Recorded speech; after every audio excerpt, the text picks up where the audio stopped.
Hi.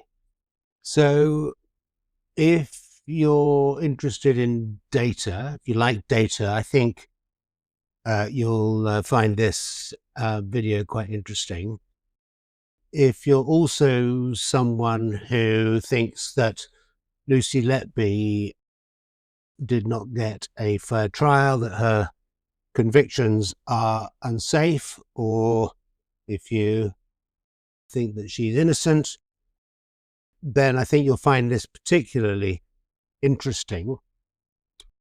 I would urge any professional statisticians watching this to watch the whole thing, because whilst what I've done in this video I think is come across some really interesting statistical findings, I need the findings formally verified, and that really can only be done by professional statisticians.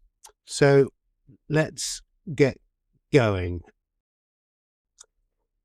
What I've done is I've amalgamated data from 4 official documents, mostly documents that were either presented to the court as prosecution documents or documents submitted to Thirlwall.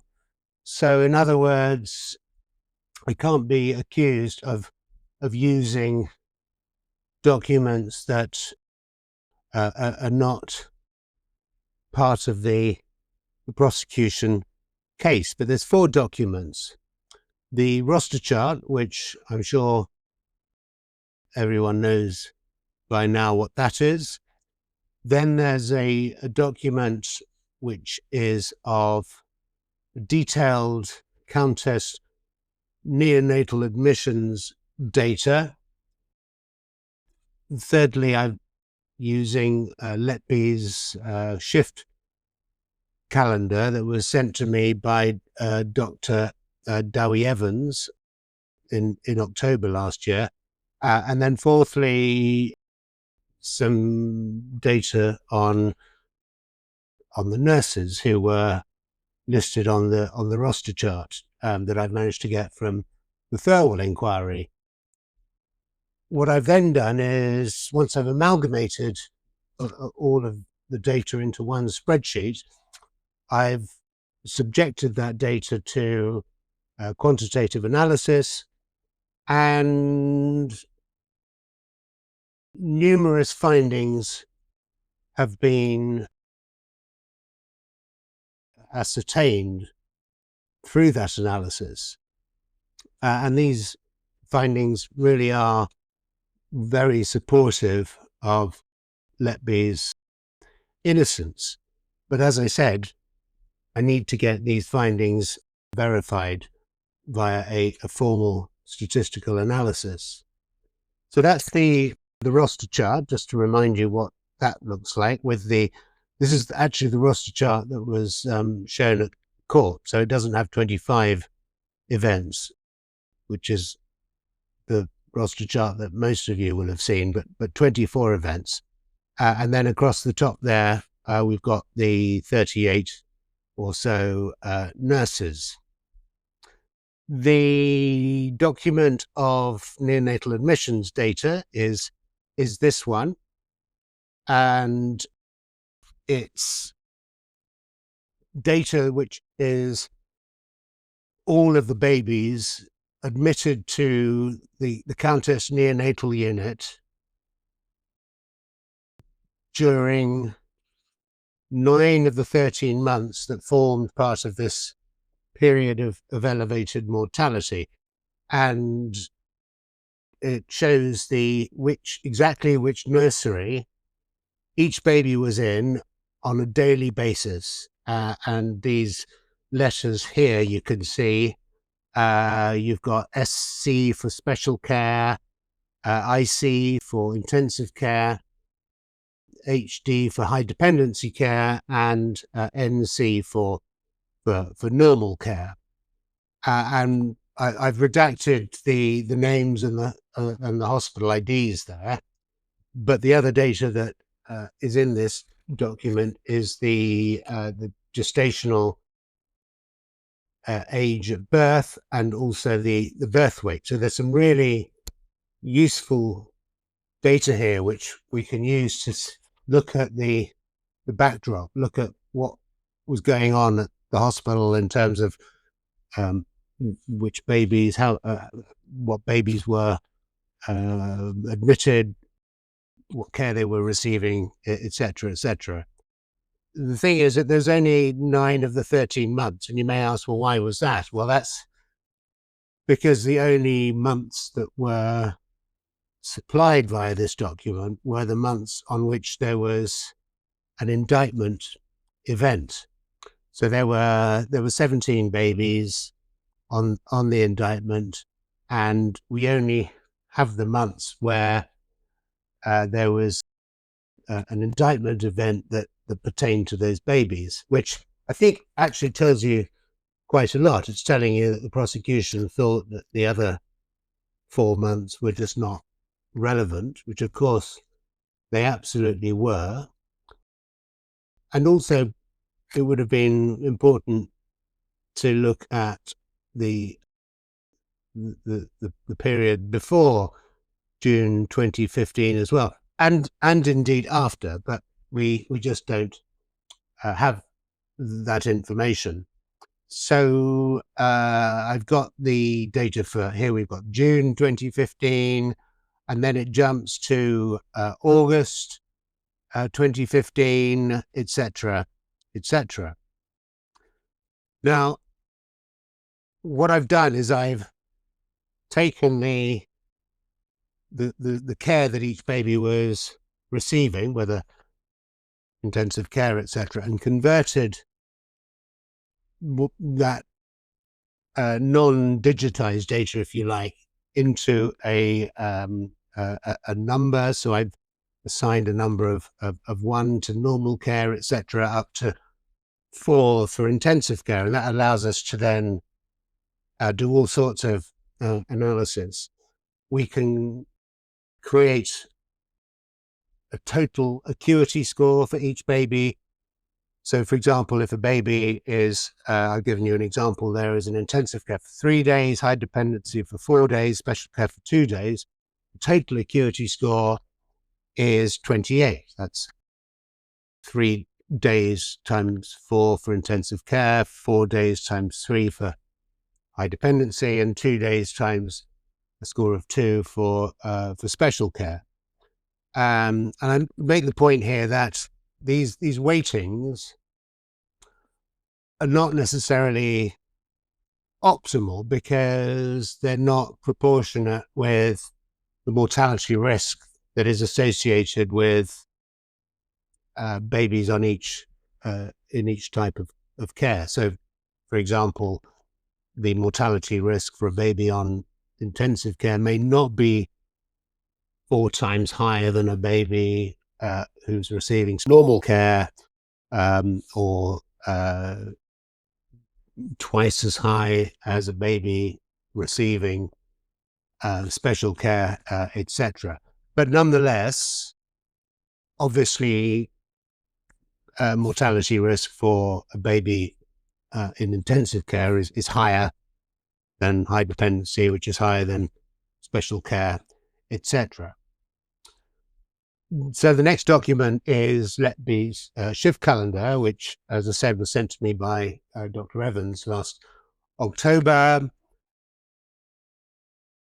It tells you exactly which days she was on shift, whether she was on a long day or a night shift, or what's called a late shift from which I think is from 12 noon to 8 p.m., or an early shift, which is 8 a.m. until 4 p.m., whether she was on annual leave or there was a holiday.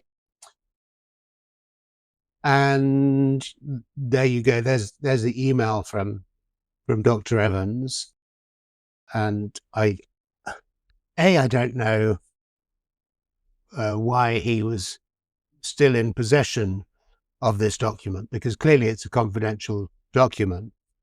And when he sent it to me, he'd been disengaged as an expert for some time. But then, more importantly, why on earth did he send it to me? Well, the reason he sent it to me was because he wanted to tell me about his statistical analysis that he'd carried out, and that this was the document on which he was basing his analysis. And the analysis that he did, well, let's remember that he was the one who said this case had nothing to do with statistics. So that makes this even more laughable. But there you go. That is what he sent me. We've got the Welsh there for consultant pediatrician, which is a bit of a mouthful. And that PDF there at the bottom there, that's the document that he sent me.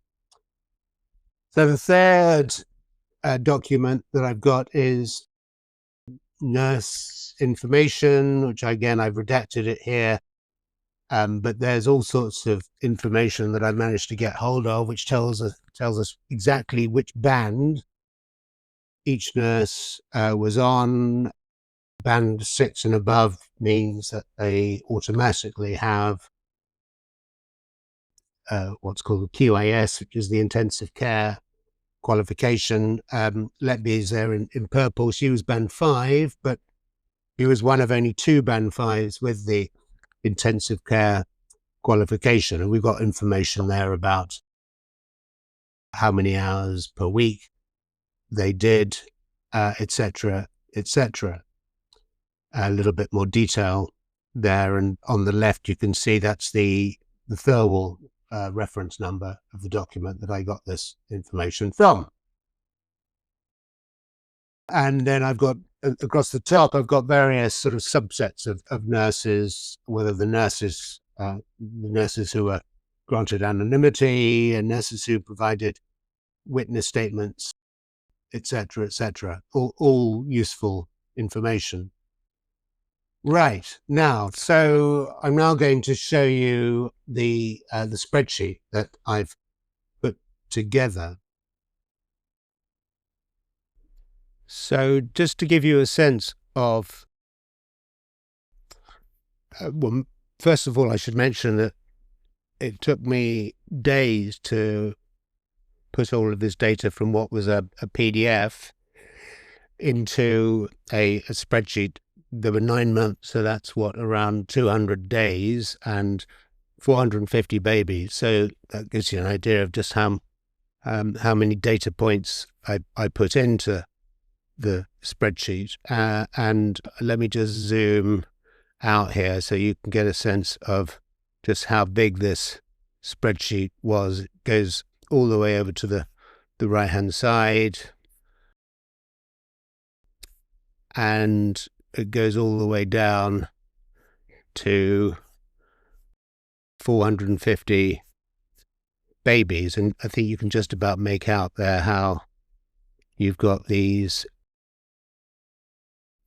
boxes filled in where there's a number that refers to the care they were receiving. So if you just look at, let's take a baby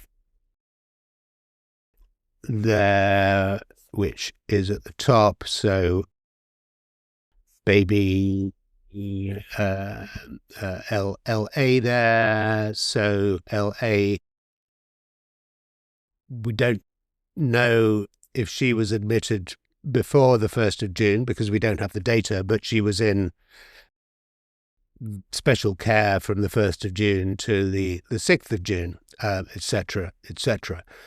Then what I've done is I've done my analysis, which is in the upper portion of the spreadsheet. I've separated out the babies who were on the indictment. I've separated out what I've called non-indictment deaths.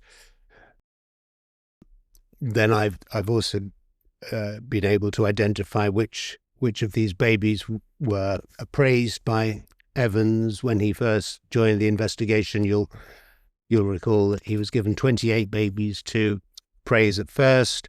That went up to 31 or 32 quite quickly. We've got various other bits of information there that I'm going to talk you through once we've had a look at this spreadsheet. But what I've been able to do is, of course, is look at the aggregate Acuity score for each baby, look at which particular months were where there was very high levels of acuity. I've overlain this with Letby's shift information, so we can see all sorts of things when she was on duty, what the situation was on the unit when she was on duty, what the situation was the day before, the shift before she was on duty. So I think you've got the idea that there's a huge amount of analysis that we can do, that I've been able to do with this data. So going back to the findings, finding one is related to this prosecution assertion that deaths followed Letby around. Whenever she was on duty, something happened. Either a baby died or a baby collapsed. The fact is that it's actually, what I've been able to do is show that it's the other way around. That in fact, deaths didn't follow her, but she followed them. In other words, she was called for duty when the intensive care nursery was busy, because she had a intensive care qualification, the QIS, and obviously that's when mortality risk is highest. When there's lots of babies in intensive care, you need people there, nurses there, who are qualified to be able to be assigned to babies in intensive care. So there's various ways you can do this, but what I've done is that is find that she was called for duty when there were on average 1.7 babies in the intensive care nursery, compared to 1.4 when she wasn't, and that's a big difference. That's a 17% difference, which could easily account for the fact that she was called for duty when bad things happened, and therefore was far more likely to be associated with deaths and non-fatal collapses. Let's also remember that there were many other deaths that occurred that weren't on the indictment or when she wasn't on duty, and that goes, I'm sure, for non-fatal collapses too. Anyway, this finding appears to be significant, given that the sample size is, I think, statistically significant. As I said, this all needs to be checked by a professional statistician, but I see no reason why that can't happen. So it appears that it wasn't the case that babies were more likely to die when Letby was on duty, but that she was called for duty when babies were more likely to die or collapse.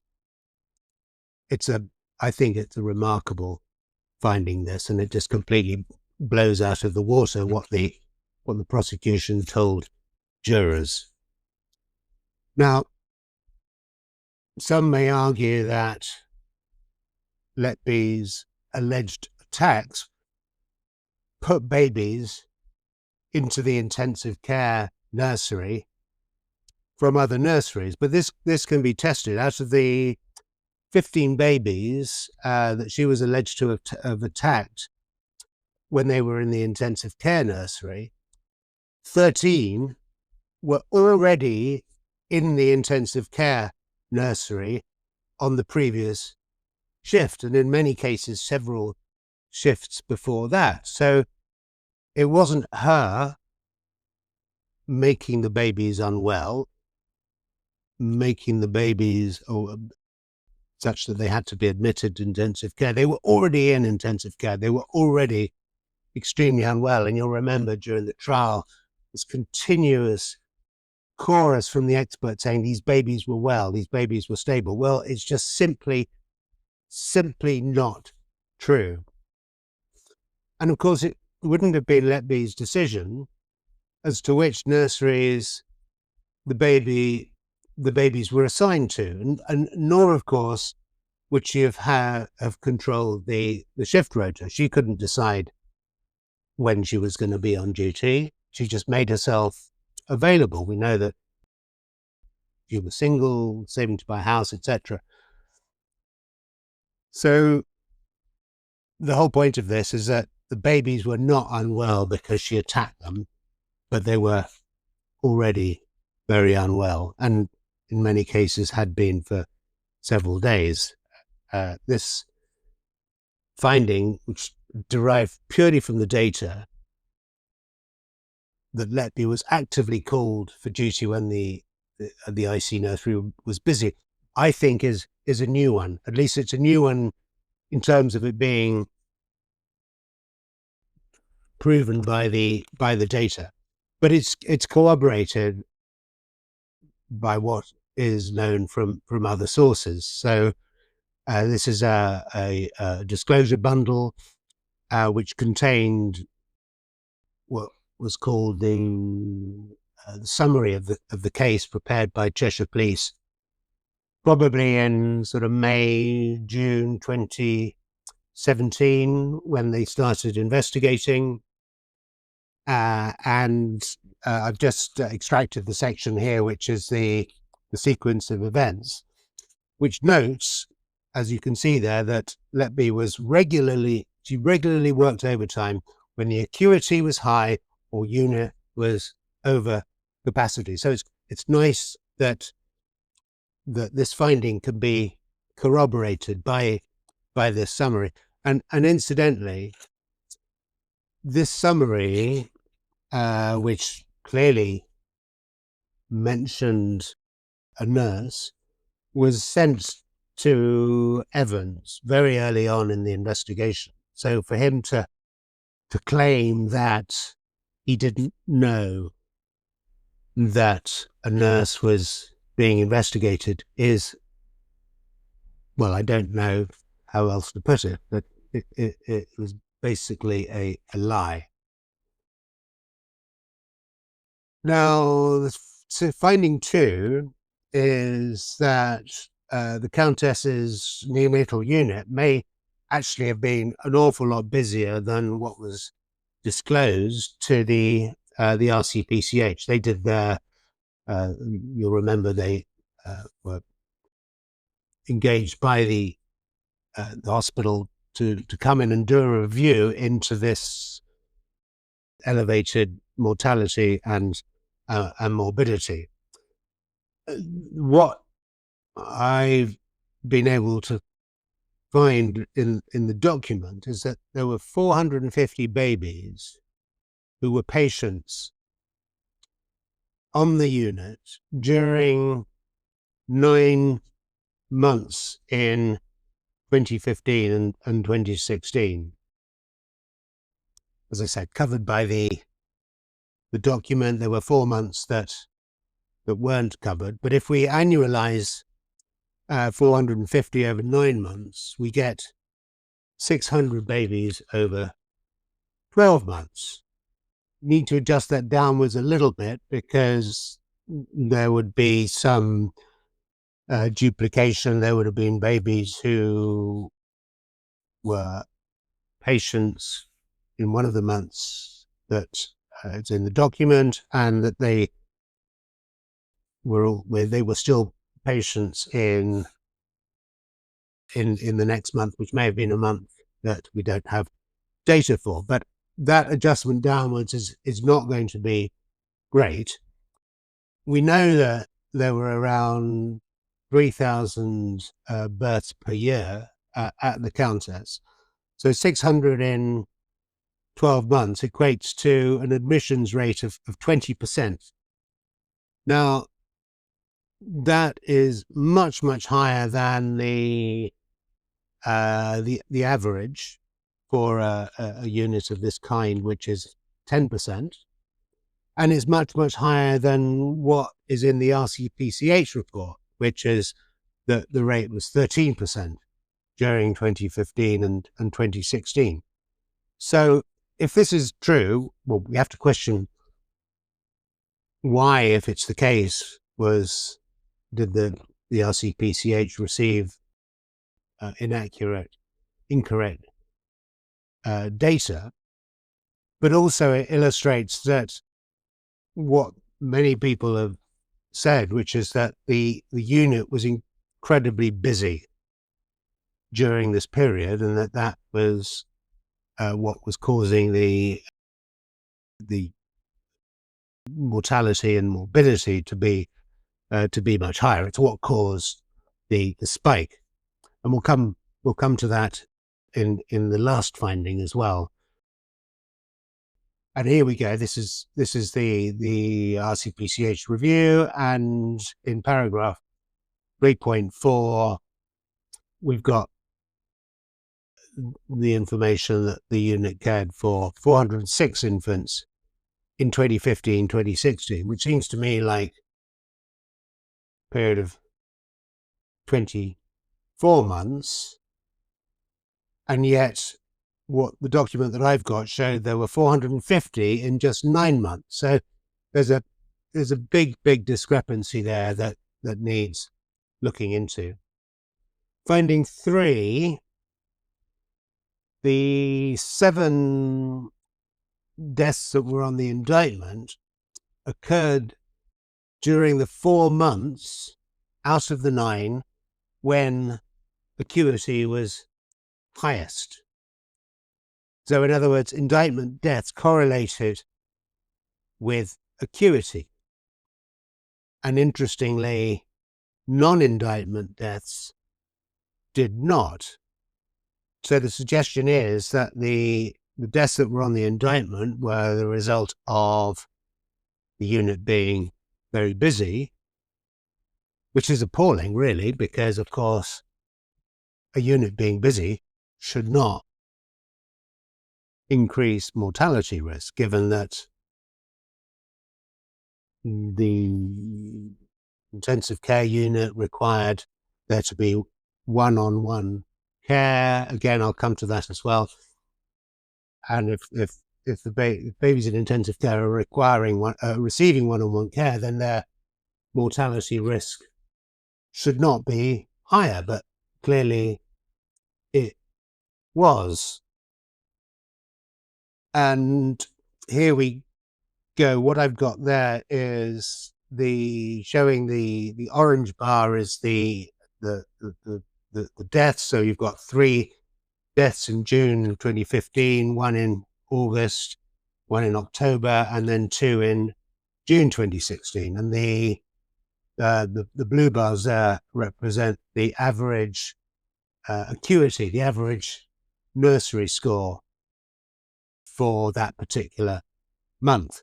And there you see the 4 orange bars correspond with the 4 months when the average acuity score was highest, and no indictment deaths when the acuity score was lower. This chart looks a bit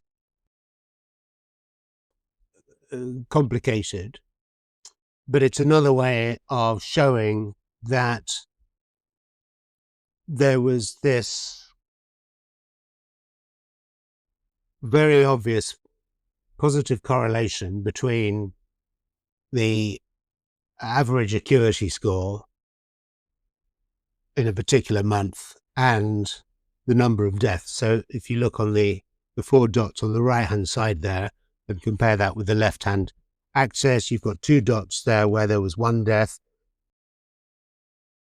1 dot where there were 2 deaths, and 1 dot where there were 3 deaths. So that adds up to 7, and then the other 4 so dots there related to months where there were no indictment deaths and where there were no where the average acuity score for that month was very low.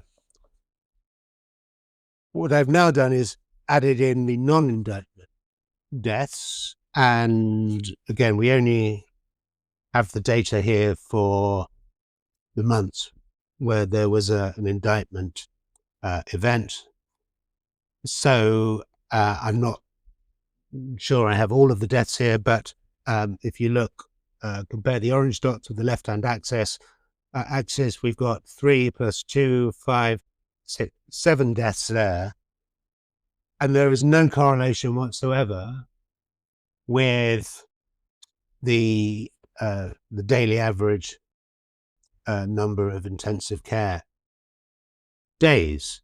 And this suggests that these deaths had nothing to do with how busy the unit was, how high the acuity was in a particular month, which suggests that these babies were probably going to, they're probably not going to survive, regardless of the treatment that they received. And I suppose that explains why they wouldn't have gone on the indictment.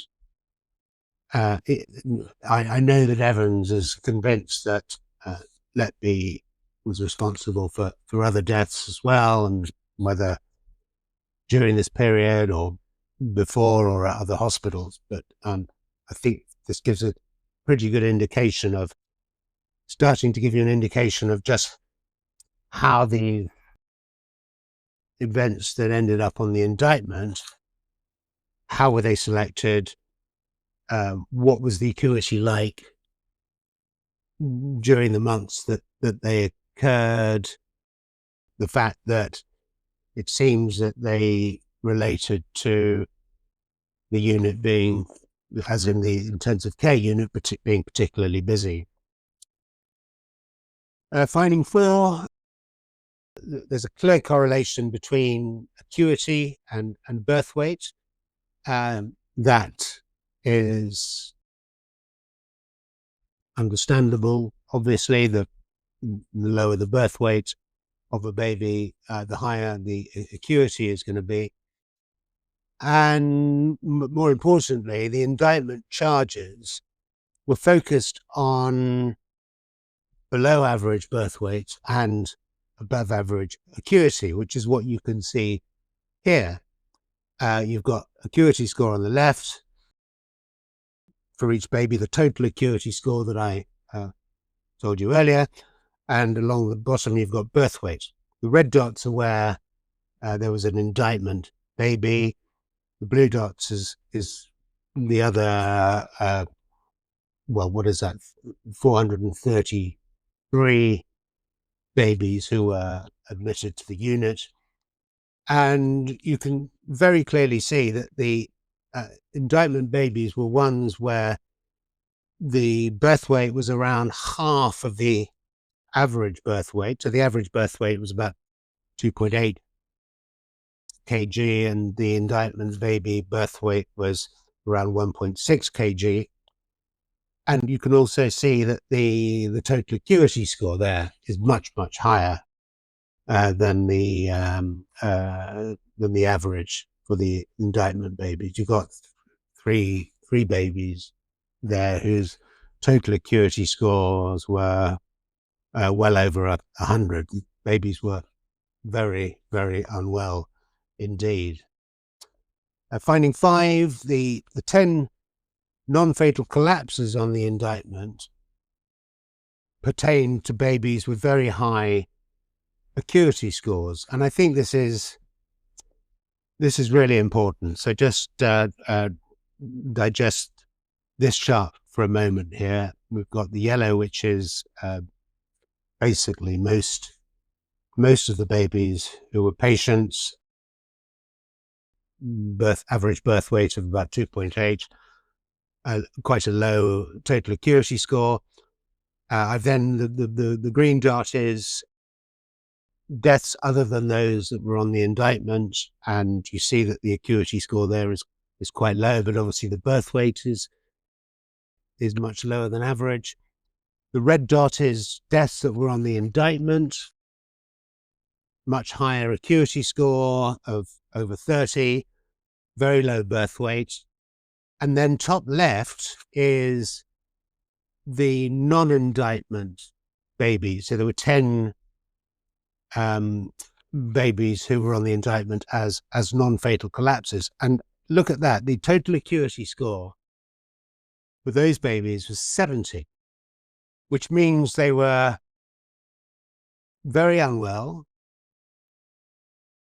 and were patients on the unit for a long time. And I think what this is telling you is that if you think about how the investigation would have proceeded, obviously focus first was on the deaths, but then there would have been the question, well, what about any serious incidents of non-fatal collapse? Can we go and find situations where there were collapses that we can pin on Letby? And they would have gone, well, where should we look for those? And the answer is, well, let's look at the babies who were very unwell. Let's look at the babies who were patients on the unit for a long time. So they looked at those, and of course, you're far more likely to find non-fatal collapses in babies who were unwell and on the unit for a long time than in babies who were on the unit for a much shorter period of time. And I think this is very interesting, because what I'm told by experts is that non-fatal collapses happen all the time. So there would have been many other babies where there were non-fatal collapses that were very, very similar to the non-fatal collapses that ended up on the indictment. This, I think, is another really interesting finding. Finding 6, roster chart events tended to occur when intensive care nursery was busy. In some ways, this is a sort of variation on a theme, but it's another way of presenting the data. Here you've got on the left-hand axis, you've got the number of babies in the intensive care unit on a particular day, and the red bars are where there was a roster chart event. And it seems that there were roster chart events when the intensive care unit was either full or over capacity. If you look on the right-hand side there, you might be able to make out that there were 2 days in June 2016 when there were 6 babies in intensive care, compared with what I understand was a capacity of 4.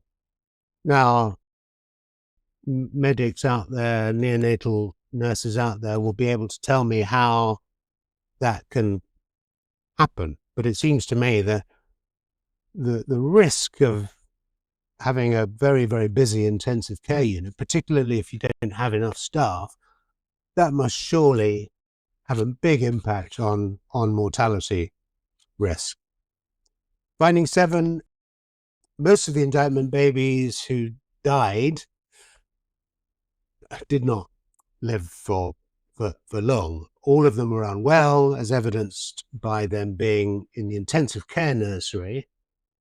And also remember that Letby was not always assigned to the intensive care nursery. She often was, but she was also often assigned to the high dependency unit.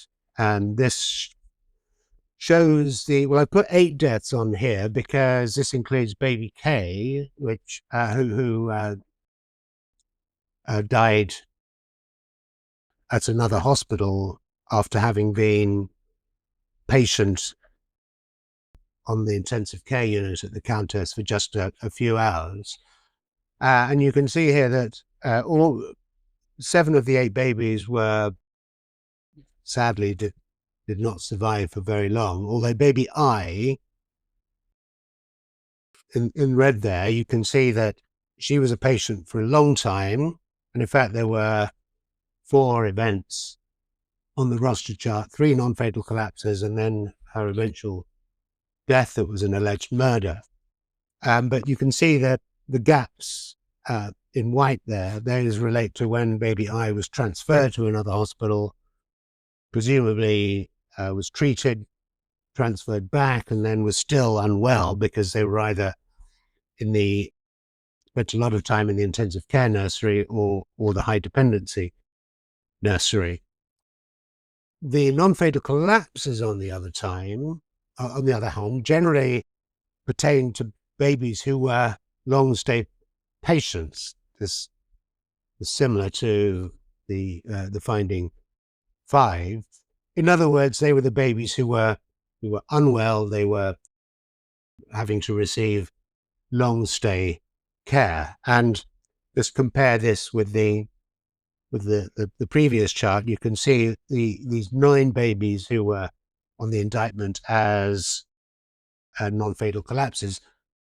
A, they were on the unit for a long time, and B, they were generally, but most of the time, either in the high dependency nursery or the intensive care nursery. So very interesting difference between the babies on the indictment who died and the babies on the indictment who suffered non-fatal collapses.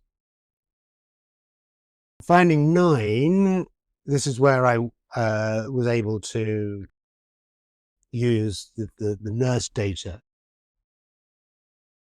Finding 9 is that total nursing experience did not vary depending on whether there were no babies in intensive care or 5 babies in intensive care.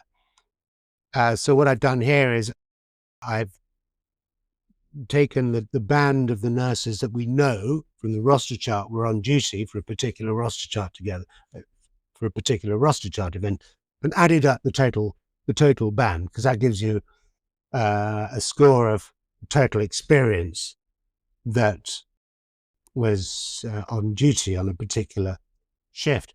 And because there was no increase in experience when the intensive care unit was busy, it clearly indicates that there was a breach of BAPM guidelines that says that babies in intensive care have to have one-on-one care, babies in high dependency has to be a 1-on-2 care. Again, this finding needs to be verified, but the data that I have strongly suggests that these guidelines were not followed. And there you can see the red dots there are the 25 roster chart events, and the total nurses band on the left. You've generally got total nurses band of around 30 for shifts where there was 0, 1, 2, 3, or 4 babies in intensive care. A little bit of an increase when there were 5 babies in intensive care. But if BAPAM guidelines were being followed, this chart should be showing much more of an upward line from left to right, and it does not show that. Again, this needs to be verified, this needs to be investigated.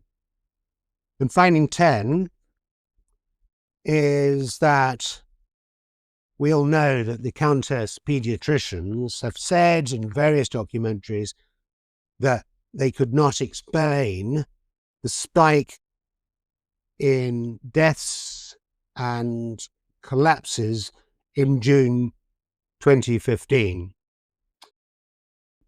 You'll recall that in June 2015, babies A, C, and D died, and baby B, who was baby A's twin, suffered a non-fatal collapse. And the doctor said, this came as a complete surprise to us. We had no idea, no explanation as to why this happened, which is why they say they immediately suspected a nurse, and they identified Letby because she'd been on duty for these events. However, there were a number of explanations for these 4 events, for the spike in June 2015. We know about a baby, Jacob Evans, thanks to an article that was actually in the Countess, published in the Countess newsletter. We know that there were closures at the main North Wales maternity unit. So babies who needed intensive care, who were going to need intensive care, they had to be sent elsewhere.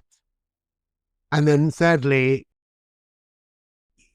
given what we know about these 4 babies, whether from the Rachel Aviv article or from other articles that have been published, it seemed very clear that the care that these babies received was very, very poor and may even have been negligent. Again, I'm not an expert. This is something that needs to be looked at and should be looked at. Here's the article about baby Jacob, who was born, I think, around the beginning of June 2015. A number of sections here that I've highlighted that indicate just how unwell this baby was, because the baby had a very serious infection. We also know from Stephen Breary that the cots in intensive care were too close together, and presumably cots being close together vastly increases infection transmission risk. I don't know. I'm not an expert, but that's just what I've been told. So here are the sections I've highlighted. When the baby was born, he did have some problems breathing. Jacob spent the first week on a ventilator in intensive care to help with his breathing. So clearly he had a problem. I think the suspicion is that there was some sort of lung infection. At 8 days old, he became very poorly with septicemia,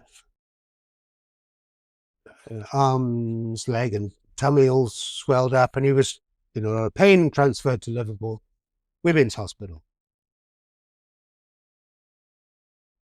Then transferred back to the Countess, where a lump appeared on Jacob's chest, which got bigger and turned out to be an abscess. So we had to go back to Liverpool Women's, and Big Jacob's mother said he was very, very poorly at this point. So it seems that the baby was unwell at the Countess, had to go to another hospital where the baby Jacob got better, went back to the Countess where the baby got sick again, infection got worse, back to Liverpool Women's, got better, back to the Countess, and was there for another couple of months or so. And we can see that if we look at the baby Jacob, the days that he was in the Countess and what nursery he was in, when he was born, he went straight on the 6th of June, he went straight into intensive care, so clearly was unwell. You can see there he was at Liverpool Women's from the 15th to the 18th, went back to the Countess and was again almost immediately unwell. The other thing I would like someone to investigate is the Countess was under strict rules where if a baby was, because it wasn't a level 3 unit, if a baby was on intensive care, it had to be transferred to a level 3 unit very, very quickly. And here we have baby Jacob, who was in the intensive care unit for 9 days, but wasn't transferred. I welcome comments from anybody who can tell me whether that was a breach of these guidelines that said the Countess had to transfer babies to a level 3 unit if they were in an intensive care unit for a certain number of days. We don't have the data for July, but then you can see that baby Jacob was at the Countess until the 4th of September, when was eventually and thankfully discharged.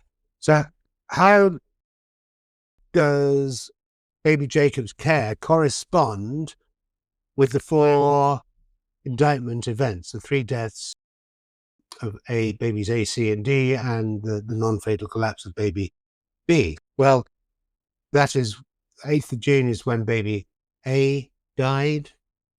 The 9th of June is when baby B suffered a non-fatal collapse. The 13th of June is when baby C died. And the 21st of June is when baby D died. Now, this is just a working hypothesis, but is it possible that baby Jacob's infection played some sort of role in the health of the 4 babies on the indictment during this month, particularly because we know that all sorts of problems at the Countess with respect to infection, cots being too close together, etc., etc. So this is just a hypothesis, if you like. Let's just test it. The second thing, North Wales. So the main trust in North Wales is called Betsy Cadwaladr.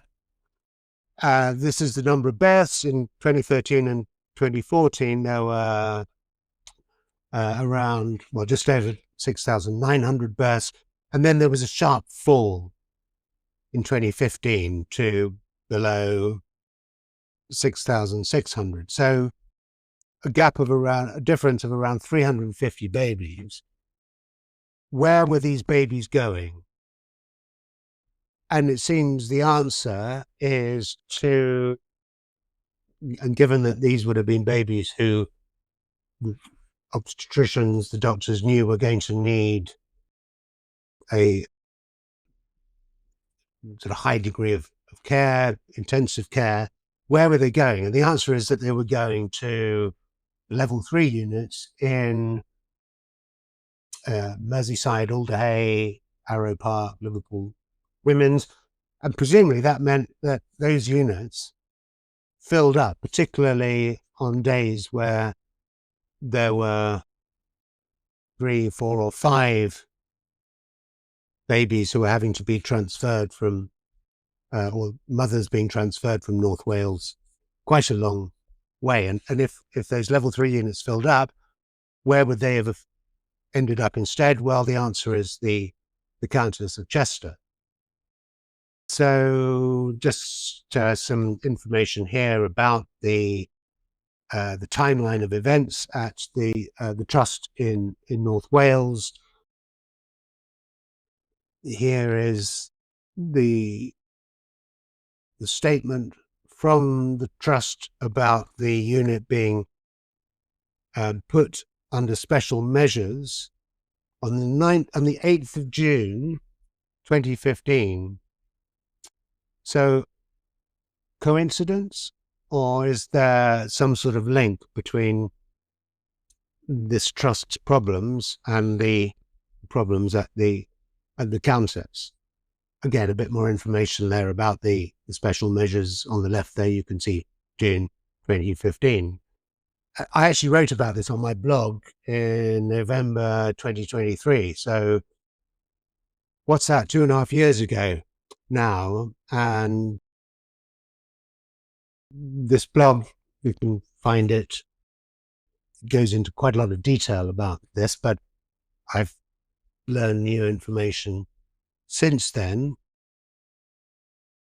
For anybody interested, my blog is called Mephitis. Why Mephitis? Well, Mephitis is the name of the Roman goddess of swamp gases. Who'd have thought there was a Roman goddess of swamp gases? But the idea is that my blog is about things that stink, and a lot of these wrongful convictions of nurses absolutely stink to high heaven. And Mephitis is also the name for the skunk genera. The common skunk is called Mephitis. Anyway, that's just an aside. I included a map there showing where all of these various hospitals are in the region. And the final point there is, here's just a couple of news pieces that I've got the link there that you can look up if you like. And this is information that I included 2.5 years ago.